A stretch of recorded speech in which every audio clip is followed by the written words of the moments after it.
এগুলো হলো বিশ্বের সবচেয়ে অদ্ভুত জিনিস যা আপনি আগে কখনো দেখেননি।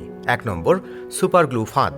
সুপার গ্লু এতটাই শক্তিশালী যে একবার আপনি এতে আটকে গেলে এমনকি 10 জন মিলেও আপনাকে বের করতে পারবে না। কোনো মানুষ সুপার গ্লু দিয়ে তৈরি ফাঁদকে এক ধাপের বেশি অতিক্রম করতে পারেনি, কারণ সে এটির উপর দিয়ে হাঁটলেই এটি তাকে ধরে ফেলে এবং তারপর ব্যক্তিটি অনেক কষ্টে নিজেকে মুক্ত করতে সক্ষম হয়।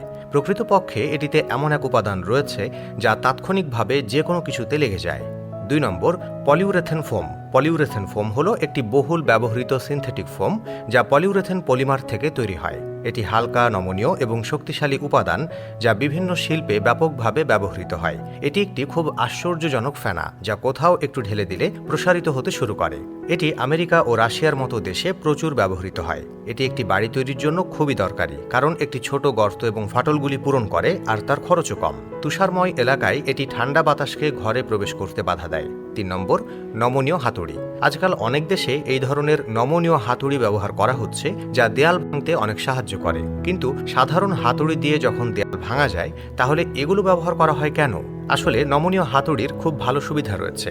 আপনি এটিকে যত দ্রুত আঘাত করবেন এটি শক্তিকে দ্বিগুণ করে, এবং দ্বিতীয় সুবিধাটি হলো এটি শ্রমিকদের হাতে কোনো বল প্রয়োগ করতে হয় না। 4 নম্বর, সন্তুষ্ট গাছপালা ছাঁটা। পার্কের বিভিন্ন আকারের এই গাছ এবং গাছপালা দেখে আপনি নিশ্চয়ই ভাবছেন যে কিভাবে এগুলো দুর্দান্ত আকারে জন্মায়। তবে আমরা আপনাকে জানিয়ে রাখি যে প্রথমে এগুলি বড় হয় এবং তারপর যখন সেগুলো বড় হয় সেগুলোকে এমনভাবে কাটা হয় যাতে তাদের এই আকার দেয়া যায়। 5 নম্বর, স্যান্ড বোর্ডিং। এটি একটি খুব আশ্চর্যজনক জিনিস যাতে স্যান্ড বোর্ডিং করা হয়, এবং এই দৃশ্যটি খুবই দুঃসাহসিক যা দুবাইয়ের মতো শহরে অনেক উপভোগ করা হয়। আমরা আপনাকে জানিয়ে রাখি যে ভারতেও এমন অনেক জায়গা রয়েছে যেখানে বালি বোর্ডিং করা হয়। এটিতে আপনাকে একটি স্কেট বোর্ডে একটি উঁচু বালির টিলার উপর যেতে হবে। এই সময়টি অনেক মজা এবং এটি একটি খুব মজার অ্যাডভেঞ্চার। 6 নম্বর, নমনীয় ব্রেক। এটি একটি নমনীয় ইট যা একটি বিশেষ ধরনের সিমেন্ট দিয়ে তৈরি। এই সিমেন্টটি এমন যে শুকানোর পরে এটি নমনীয় এবং খুব শক্তিশালী হয়। আপনি ভিডিওতে দেখতে পাচ্ছেন যে এটি বেশিরভাগ ভূমিকম্প এলাকায় ব্যবহৃত হয়। 7 নম্বর, নাইরা ওয়েস্ট সিটি। চীনের ইউনান প্রদেশে অবস্থিত ইয়াং নামের এই শহরটিকে বিশ্বের সবচেয়ে সংকীর্ণ জনবসতি শহর বলে মনে করা হয়। একবার আপনি এই ভিডিওটি দেখলে বিশ্বাস করতে পারবেন না যে এই শহরে আসলে মানুষ বাস করে। আপনি এটিকে একটি ফিল্ম বা ডকুমেন্টারির অংশ হিসেবে দেখতে পারেন।